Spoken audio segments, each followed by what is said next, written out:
बात बात पर घात 9 बजे की इस खास पेशकश में आपका स्वागत है। बात बात पर घात कौन लगाता है? ये देखिए, मेरे बगल में आपको नजर आ रहे हैं पाकिस्तान के प्रधानमंत्री नवाज शरीफ। नाम शरीफ, लेकिन ये कितने शरीफ है ये हम सब जानते हैं। शरीफ साहब की खुफिया एजेंसी आईएसआई जहां भारत में जासूस भेज रही है, वहीं उसकी पनाह में आतंकवादियों की टोली नए हमले कर रही है। इस घात के बावजूद भारत ने आज बात के दरवाजे खोल दिए। कल खुद विदेश मंत्री सुषमा स्वराज पाकिस्तान जा रही हैं, जहां वो नवाज शरीफ से मुलाकात करेंगी। लेकिन इतिहास गवाह है, जब भी हमने पाकिस्तान के साथ हार्दिकता से बात की है, अपने दिल के भी दरवाजे खोले हैं, तब पार से आने वाले आतंकवादियों ने भारत में खून की होली खेली है। आज भी ऐसा ही हुआ। देखिए हमारी विशेष रिपोर्ट, बात बात पर घात। ये कहां के शरीफ? जी हां, हम शरीफ साहब से पूछ रहे हैं, आखिर वो कहां के शरीफ हैं?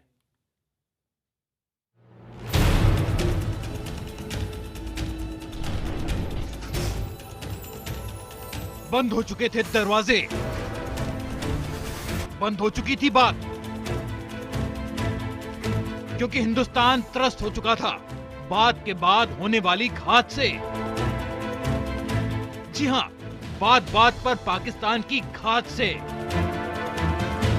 पड़ोसी शरीफ नहीं है, सिर्फ नाम की शराफत है। फिर भी हम बात करते रहे हैं, क्योंकि हिंदुस्तान अमन पसंद है, तरक्की पसंद है, दोस्ती पसंद है। लेकिन हर बार डायलॉग के बाद हमें ही आतंकवाद का नाग क्यों डसता है? इस बार भी ऐसा ही हुआ। इधर पाकिस्तान और भारत के राष्ट्रीय सुरक्षा सलाहकारों की बैंकॉक में बातें हुई, उधर कश्मीर के अनंतनाग में लश्कर के आत्मघाती आतंकवादियों ने हमला बोल दिया। इधर विदेश मंत्री सुषमा स्वराज के पाकिस्तान दौरे का ऐलान हुआ, उधर खून में लथपथ सीआरपीएफ के 7 जवानों को अस्पताल ले जाया गया। IBN-7 के कश्मीर दफ्तर का फोन बजा। दूसरी ओर लश्कर का प्रवक्ता अब्दुल्ला गजनवी था। सीआरपीएफ के काफिले पर हमला लश्कर ने किया था, हम इस हमले की जिम्मेदारी लेते हैं। यानी फिर वही कहानी दोहराई गई, बात और घात, बात बात पर घात। घात यानी छुपकर हमला करना, बुज़दिलों की तरह हमला करना। बात और घात दोनों ही शब्द पाकिस्तान की नवाज शरीफ सरकार के प्रिय हैं। भारत के खिलाफ घात के बिना जैसे उनकी खुफिया एजेंसी ISI का खाना हजम नहीं होता। हर बार निशाने पर हिंदुस्तान, हर बार लहू हमारा बहता है। एक कनवाय था हमारे सीआरपीएफ का, जो एक स्थान से दूसरे स्थान जा रहा था। उसी समय कुछ जो फिदायीन थे उन्होंने हमला किया उनके ऊपर। लेकिन हम सहिष्णु हैं, इसीलिए विदेश मंत्री सुषमा स्वराज खुद पाकिस्तान जा रही हैं। अफगानिस्तान के भविष्य पर हार्ट ऑफ एशिया कार्यक्रम में उन्हें हिस्सा लेना है, लेकिन उन्हें पाकिस्तानी प्रधानमंत्री नवाज शरीफ से भी मिलना है। शरीफ के सलाहकार सरताज अजीज से भी बातें होंगी। पाकिस्तान खुश है स्वराज के इस्लामाबाद आने से। कम से कम जो अच्छी इब्तिदा है कि जो डेडलॉक था नेगोशिएशन में, वो किसी हद तक दूर हुआ, और उम्मीद करनी चाहिए कि जैसे कल की प्रेस कॉन्फ्रेंस में कहा गया कि ये मामला आगे बढ़ता रहे। जाहिर है शब्द नपे तुले और सधे हुए हैं। बातचीत के बंद पड़े दरवाजे खोले पेरिस में प्रधानमंत्री मोदी और शरीफ की आकस्मिक मुलाकात ने। उसी के बाद दोनों देशों के राष्ट्रीय सुरक्षा सलाहकार पहली बार भारत या पाकिस्तान में नहीं बल्कि बैंकॉक में मिले, और अब सुषमा का पाकिस्तान दौरा। लेकिन बंद दरवाजों का यूं खुलना कई अपनों को ही नागवार गुजर गया। विपक्ष से पहले ही उन अपनों ने सरकार को ही कटघरे में खड़ा कर दिया। पूछा, आप ही थे ना जो कहते थे कि आतंक और बातचीत एक साथ नहीं चल सकती, तो आखिर अब क्या हो गया? जो बैंकॉक में बातचीत हुई है, उस बातचीत में न केवल आतंकवाद के ऊपर चर्चा हुई है बल्कि जम्मू और कश्मीर के ऊपर चर्चा हुई है। तो एक तरह से पाकिस्तान जिस बात पर अड़ा हुआ था उस पर वो अड़ा रहा और हम पीछे हटे। मैं ये कहता हूँ terror and talks can't go together, बड़ी मेरी सिंपल सी बात है। मैं ये कहता हूँ terror and talks can't go together, बड़ी मेरी सिंपल सी बात है। बार बार बातचीत होती है, हम झुकते हैं, बार बार हम झुकते हैं, वो नहीं झुकते।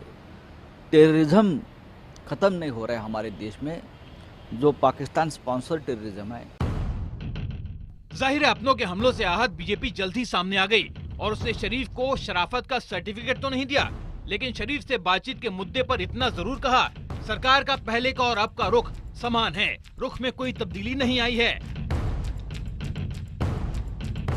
सुषमा स्वराज जी विदेश मंत्री की यात्रा है, और इस यात्रा के बाद तो हम लोगों ने कहा है कि सदन में आके सुषमा जी चाहे एक नोटिस हो, चाहे सुओ मोटो स्टेटमेंट हो, जो भी वार्ता हुई उसके बारे में सदन को निश्चित रूप से जानकारी देंगे। इसलिए किसी प्रकार का डेविएशन नहीं है इसमें। विदेश मंत्री महोदया 10 तारीख को इसी सदन में आएंगी और जिन विषयों को आपने रखा है उन सारे मुद्दों पर वो जानकारी देंगी।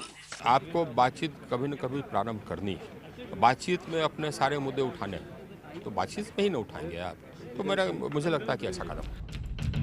अपनों को कुछ इस तरह पाकिस्तान से रिश्तों पर पराया होते देख कांग्रेस और दूसरे दलों ने भी चुटकी ली। आम भी जा रहे हैं, साड़ियां भी आ रही हैं, इसके अलावा NSA भी मिल रहे हैं, तो दोनों क्रिकेट टीमों को क्यों नहीं मिलने जा रहा, उनको भी मिलने दिया जाए, क्या फर्क पड़ता है। क्रिकेट मैच दुबई में होगा, वार्ता बैंकॉक में होगी और गोलियां सरहद पे चलेंगी, ये देश के साथ विश्वासघात। Why they had secret talks at Bangkok is not explained to any of us. The whole policy about Pakistan is undergoing flip-flops. It's time that the government comes clear on this. अगर पाकिस्तान को बाध्य किया गया कि वो आतंकवाद पर हमसे बातचीत करे, तो क्या हमें भी बाध्य किया गया कि हम कश्मीर के बारे में बातचीत करें, जबकि उफा में कश्मीर का जिक्र तक नहीं किया गया था। जाहिर है पाकिस्तान के साथ बातचीत का मुद्दा जितना कूटनीतिक है उससे कहीं ज्यादा सियासी और भावनात्मक। भले ही विपक्ष समेत कई बीजेपी नेता भी पाकिस्तान से किसी भी सूरत में बातचीत के लिए तैयार न हो, लेकिन जानकारों की राय में ये बातचीत वक्त की जरूरत है। विश्व में दहशतगर्दी और खास ये जो इस्लामी पसंद गुट हैं, जिस प्रकार से वो अपना जिहाद कर रहे हैं, मेरे ख्याल से वो हार्ट ऑफ एशिया के कॉन्फ्रेंस यानी कि जहां सुषमा जी जा रही हैं, ये बहुत ही एक खास बिंदु होगा और भारत का वहां शामिल होना, मैं दोबारा कहूंगा कि ये काफी सकारात्मक है। ये मेरे ख्याल से बहुत आवश्यक था, क्योंकि जो कॉन्फ्रेंस हो रही है वो अफगानिस्तान के मुद्दे पर हो रही है और अफगानिस्तान भारत के लिए बहुत ही महत्वपूर्ण राष्ट्र है। लेकिन क्या इसे इत्तेफाक कहेंगे? एक और पाकिस्तान से बातचीत शुरू करने पर प्रशंसा और आलोचना के दौर चल रहे थे, वहीं दूसरी ओर बात के साथ घात का गुल दोबारा खिलने को था। जी हां, खुफिया एजेंसियों को भनक लगी है कि सरहद पार कम से कम 16 आतंकवादी घुसपैठ को तैयार बैठे हैं। खुफिया जानकारी के मुताबिक 4-4 आतंकवादियों के 4 ग्रुप बनाए गए हैं। इन्हें भारत भेजने के लिए बाकायदा सरहद से सटे एक इलाके में बैठक की गई। पाकिस्तानी रेंजर्स की पोस्ट अभयाल के पास डोगर नाम के गांव में हुई इस बैठक में स्थानीय लोगों से मदद मांगी गई। बैठक में 4 आतंकवादियों का सम्मान भी किया गया। सीमा पार से भारत में एक बड़ी घुसपैठ की साजिश सीमा पार बैठे आतंकियों के आकाओं ने रची है।